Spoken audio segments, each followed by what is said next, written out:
So, after the last video, I put up a poll, and far and away the winning vote was indie horror games. While I had a slight bias and was hoping for Outlast Trials to win, purely so I'd be able to trick my friends into playing with me, I am a man of the people. This was a mistake. Truthfully, I didn't realize the cesspool of poor genes that is the indie horror scene. I narrowed my search to Steam and itch.io, hoping to find something, anything, resembling promise. I could have taken the easy way out and done the same games everyone and their mother have already covered, but I wanted to look for new releases that deserve more attention. After days of digging beyond the bottom of the barrel, side-eyeing my other video projects like a father preferring his second family, I believe I finally found some horror games that diddle my grundle in just the right way. Or at least I thought, based off reviews. See, the games on this list are actually more of a chaotic mixed bag than the suggestions from the voices in my head. So, turn out the lights, grab your dino nuggies, a blanket, and get comfortable. I submit for your approval 5 indie horror games that simultaneously gave me joy and made me want to kick the chair.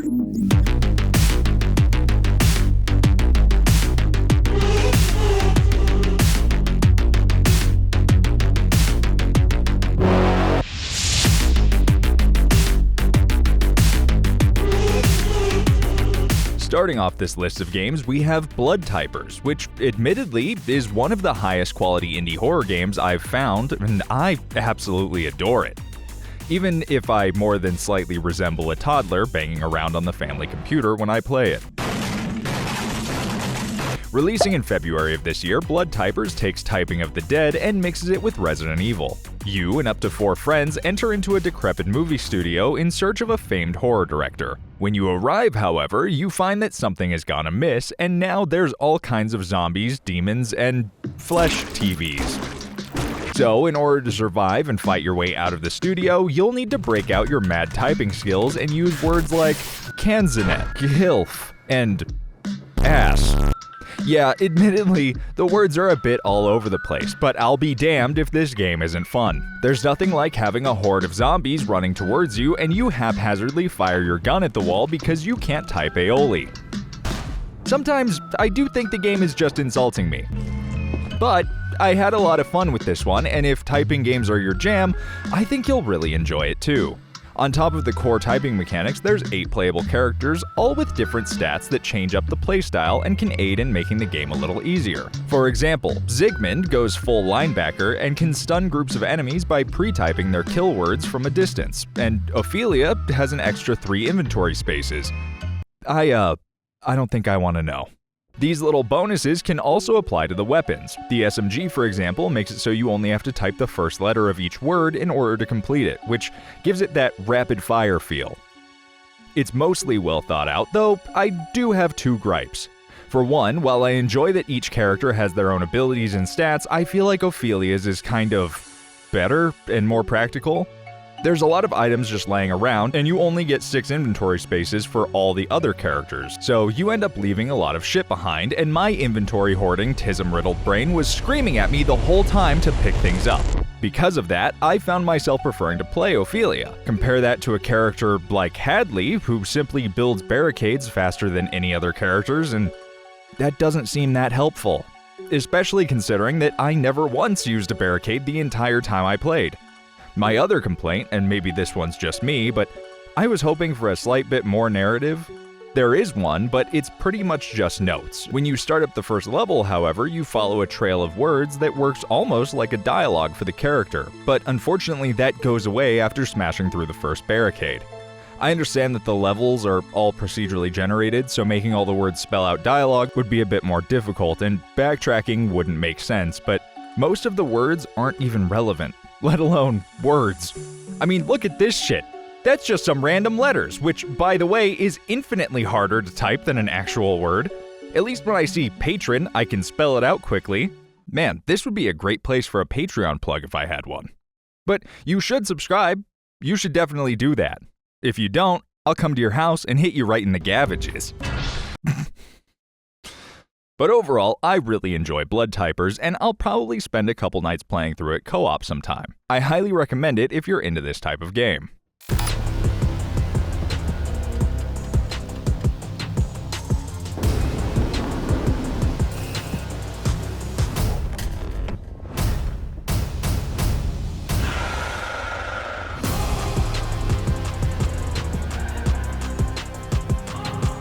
So this one is interesting. Think Stanley Parable if it was horror. Releasing June 2nd of this year, it kind of went under the radar, as did most of the other games in this video, now that I think about it. The basic premise is that you work in an office where there's some weird behind-the-scenes happenings going on around you. Your job is to walk into the main office, look around, and if there's anything out of the ordinary, you turn right the fuck around and nope out of there. As you complete each walk around the office, you are eventually rewarded by being sent to hell and doing more work. So, like a real job, your boss even fucks with you randomly to make your job harder. Yep, just gonna add this here. Okay. This is honestly a bit more of a comedy game with horror elements, but if you can look past the weird jank, it's actually pretty fun. Hell, I've even gone back to try and get all the items I missed in my first run. There's a lot of fun references, and there's a very silly Stanley Parable sequence that had me grinning and laughing to myself like an idiot. Putting on a dinosaur hat would somehow change things, that it would grant him power, purpose, meaning.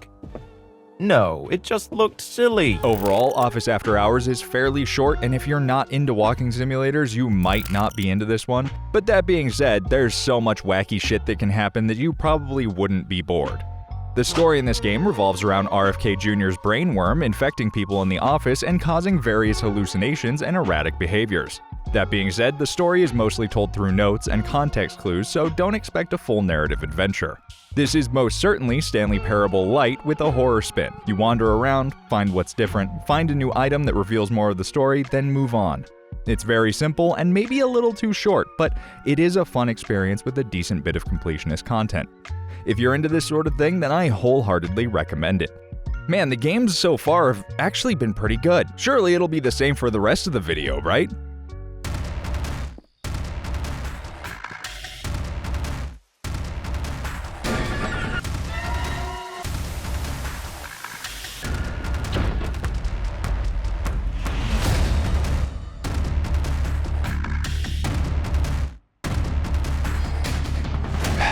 Well, I don't know about good, but Apartment 407 is technically a game. Probably. With an 85% positive rating on Steam, I had fairly decent expectations going into this game. Now, admittedly, the trailer was interesting, but despite the textures of the game resembling a smegma smear on a petri dish, I decided I would give it the benefit of the doubt. Upon first entering the game, you find yourself in a low-poly parking lot surrounded by cars that are much too big and an NPC that definitely came from a slightly higher-priced asset pack than the rest of the game. Apartment 407 is downstairs neighbor simulator if the person living above you was also budget meth Samara from The Circle with a fucking pogo stick. Oh, and she likes to goon to you in the bathroom mirror. This is a prime example of a great premise with poor execution. And there's a couple decent moments in the short experience that build tension pretty well, even if it almost always ruins it. I genuinely like the premise. A haunted apartment above yours, with the paranormal activity encroaching into your apartment. Unable to deal with the noise anymore, you go to investigate, eventually uncovering a murder cold case that you end up solving with the help of the spirits. Absolutely cliche, but could have potential. Unfortunately, Apartment 407 is unintentionally hilarious. I mean, look at this fucking homunculus just crouched in this fucking closet. Or this section where legally not so distinct Samara is standing there menacingly. While we're on the subject, can I just say that the models in this game are some of the weirdest things I've ever seen in a video game. They're uncanny as hell, and at first I thought they were just PNGs. I mean, they look like images, but you can see they're 3D models when you walk around them. Now, it wasn't until after playing the game that I went back to the store page to have a closer look. That's when I saw this disclaimer at the bottom of the page. Ew. Even if these models aren't the ones that are AI generated, it is still a weird contrast to the rest of the game, especially when we see other models that are clearly store-bought assets. And if you think this Cleveland steamer of a game looks bad, don't even get me started on the audio. I'm almost convinced that Helen Keller's autistic cousin made this fucking disaster piece. Every sound effect in this game was seemingly just placed in and that's it. Adjustments? Nah, leave that shit at -3 so everything in the game is the same volume. Mixer? I hardly know her.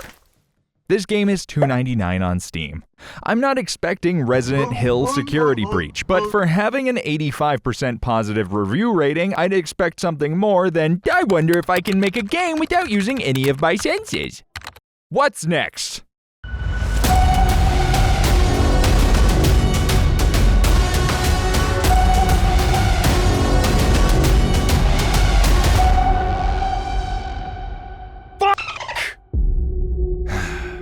Ghost Frequency released on May 26th of this year and is sitting at a nice and healthy 71%. So you'd be forgiven if you, like me, got sucked into thinking this was a good game.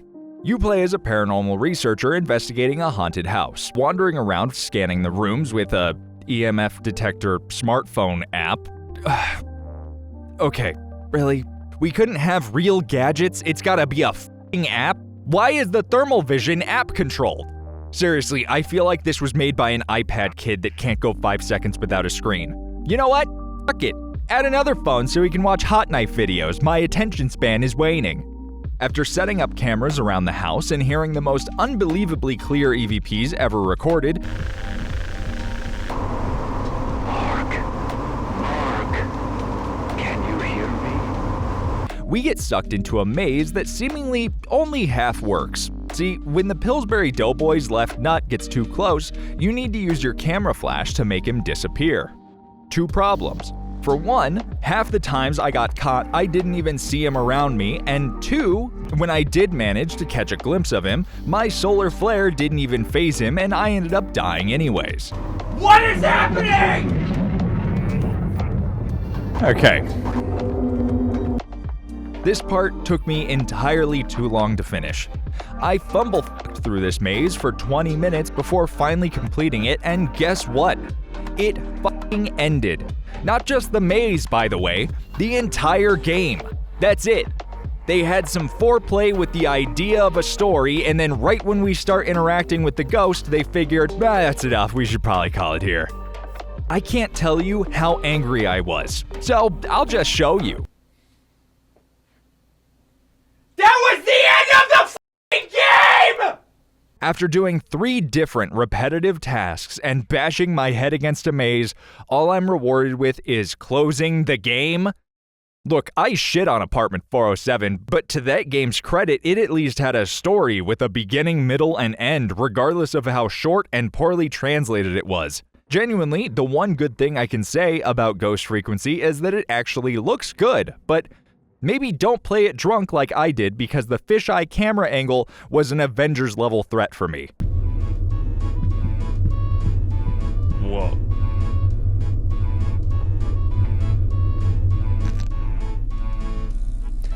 Fisheye's really throwing me off.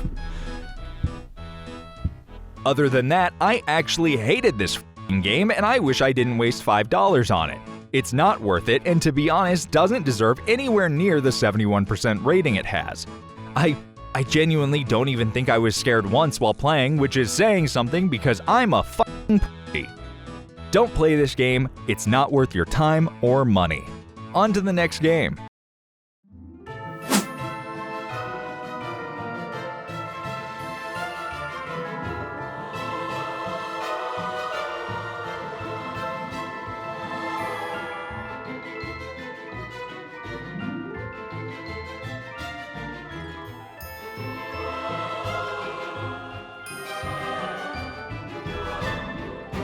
Time is money, friend! Pit of Goblin is honestly sort of a hidden gem, and one of the reasons why I absolutely wanted to make this video. This is what you get when you take Lethal Company, combine it with fantasy, and then give it a couple tablespoons of Goblin. Yo! The basic gameplay loop should be fairly familiar. You descend into a cave and look for food and treasures while avoiding various traps and enemies, in order to return to the surface to feed the Goblin King Queen. I don't know what exactly it is, and honestly, I'm a little scared to ask, but if you don't feed it enough, it will then make up for the lack of sustenance by devouring you and your friends. When you do succeed, however, you can take your payment and use that to buy various knickknacks to help you brave the horrors of the Goon Cave. Some of these items include torches for lighting your way, talking stones for communicating with each other, and armor to protect yourselves. Honestly, I really like this game. While not without its problems, it's got a lot of charm and allows for a lot of fun. My friends and I accidentally set each other on fire, violently threw carrots into each other's faces, and constantly got lost in and killed by the terrors in the dark. Speaking of terrors in the dark, there's a few of them. You've got whatever the f this is.